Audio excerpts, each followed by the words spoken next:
y'all? We're here with Houstonology. We're here with the one and only Merlyn Wood. Merlyn Wood, how are you doing today? Merlyn, I'm awesome, man. I'm blessed to be breathing. It feels good to be back at Austin, man.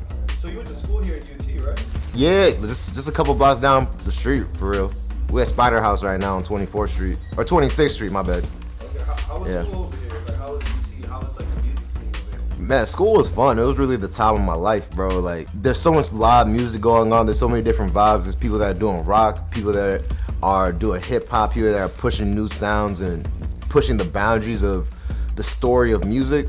And it's all happening right here in Austin. Like, if it's not somebody from Austin, they're gonna come through Austin. So you're gonna see every single musical style known to man. So what did you go for school for here at UT? I studied architecture.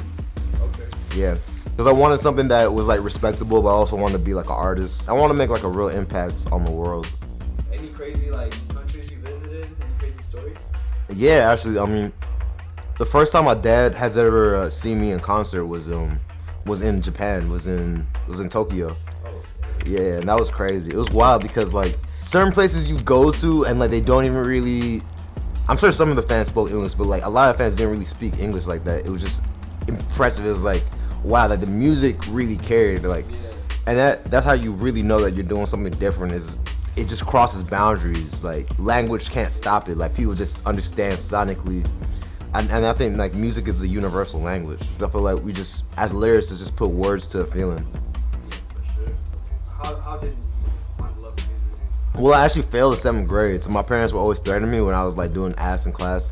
They're like, yo, you fuck up, we're gonna send you to Africa, to boarding school, to Ghana, West Africa, where my family's from. And I thought they're just bullshitting, but like they was telling the truth. So I failed the 7th grade. I was just mad depressed and got sent to Ghana. I don't know. I thought it would be better for me there because like I grew up in like a white neighborhood in north of Houston. So I never really felt like I fit in. So I was like, oh, I go to Ghana, like I'm gonna be around my own people. They'll accept me. They'll see me as one of them.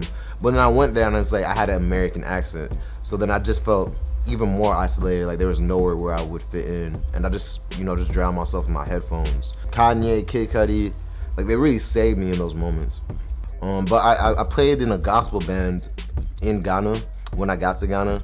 And that was also like what made me really dive into music. Like just learning to be in the studio or just practicing whatever it is for like 10 hours a day, just going crazy with it. Felt really good to be in a band and be connected to people and like lift people up.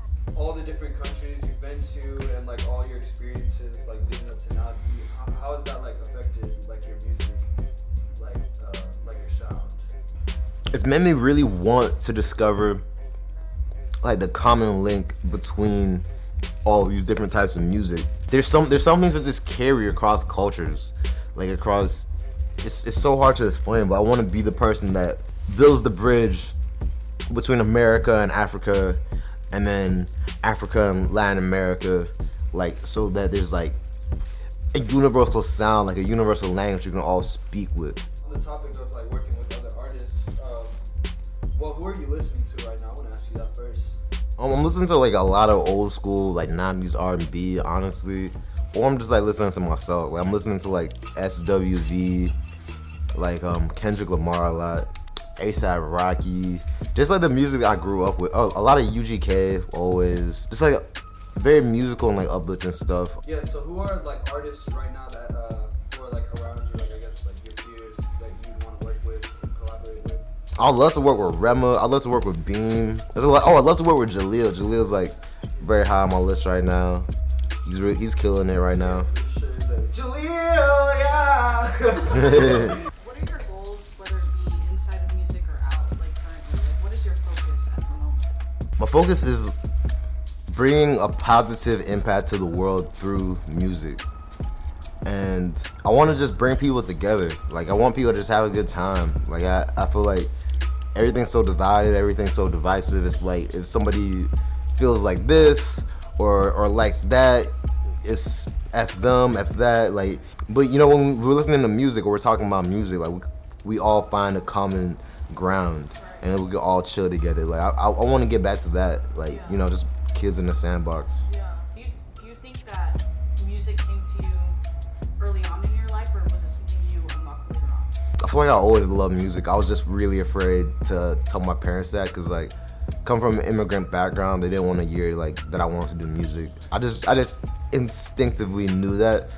But I remember being like 3 or 4, and like my dad would play like Bob Marley or like Miles Davis, and I just put my hands in front of like the speakers. He had these big Bower and Wilkins like cabinets that were probably like 2 feet taller than me at the time. And like, you know, speakers have a magnetic field, so like, I just put my hands in front of them, and then you feel like the air pulsing, and it's like, wow, like this is magic.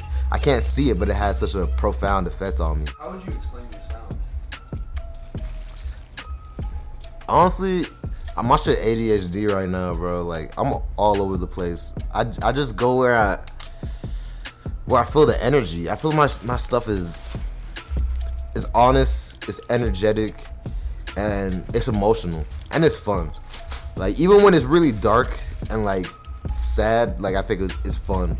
And even when it's kind of vapid, like I still feel like there's a reflective element, and like sometimes like fun for fun's sake is also necessary. Like a dance, like Kanye West said, like another dance track never hurt, bro. Like, yeah, sometimes people just need to feel good, and like sometimes I get drained by literally just writing down all my insecurities and vulnerabilities. So I'm just like, bro, fuck you. I just need to do some fun shit. I don't even want to think. I would just say I make pop music, because it's like I make hip hop, I make like blues, I make EDM, like all different types of music, all different types of genres, and I'm really just trying to find like a happy marriage between all those different types of music. Do you feel like whenever you release something that's so intimate, like the song you just mentioned, like there's like almost like a sort of vulnerability whenever you release it to the world, like people around me or close to me are about to like hear that I'm going through this stuff, or like have their own perspective on it, or do you feel like, are you excited for that? Nah, I dread putting out music, honestly. If I could make music for one person and they would just support my lifestyle, that'd be way better. Cause putting out music for people is just like, it's so trial by fire, like, cause it's not the case, and I learned this in architecture school, that your art is not you, you're not your art, but it feels like that sometimes, especially when like you're putting yourself out there, like you're talking about your demons that you've been through, like all your trials and tribulations, and people are like, that was whack, bro. Like, nah, bro. You could have gone harder, bro. Whatever. Like, it's not for everybody, bro. It's really not for everybody. But I love making music. I'll make music even if I didn't get a dime for it, just because it's like I don't have any other way of really expressing myself. What does the day in the life look like for Merlyn? It varies, honestly. I like to read a lot. Like, I probably wake up like anywhere between like 9 and like 1 p.m. Sometimes I wake up early, sometimes I wake up late. Get some coffee, walk my dog. I got like a small, like 10-pound little poodle dog. Really great dog. His name's Energy. Probably watch some TV or like go somewhere. There's hella nice trails in LA where I live. Come home. Maybe make something simple to eat, like salmon or steak. I like really simple ass food. I'm a lazy cook, but I'm a good cook. Speaking of books, what book would you recommend at this current period of your life? That's a good question. Let me think about that for 1 second.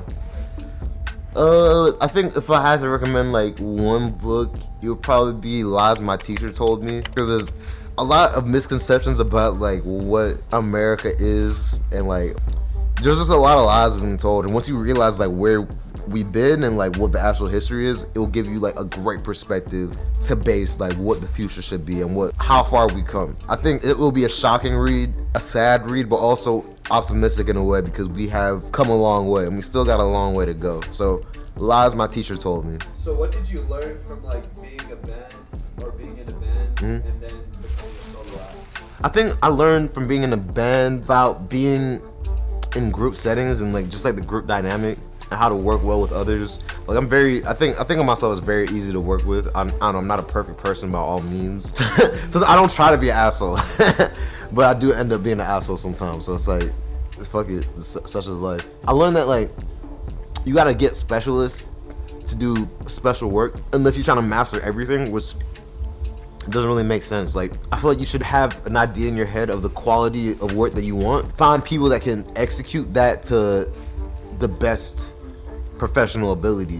Do you feel like you've had more freedom going solo as far as like what Oh yeah, yeah. It's a complete 180, honestly, because it's like you're in a group and like it's like some things you can say, some things you can't say, some things you can do, some things you can't do, and then when you're a solo act, like the whole world just opens up to you and you can do whatever you want to do, and you realize that like you may not have somebody or some people like around you like trying to guide you, trying to lead you, but like at the end of the day, everybody has a boss. Like the market is the boss. So like even when you're the boss, you got a boss, and that's like the market. The market decides whether you win or not, like what you do or what you don't do, and you can decide not to listen to the market, but like the market can decide fuck you and like not to listen to you. You recently dropped the track Green Light.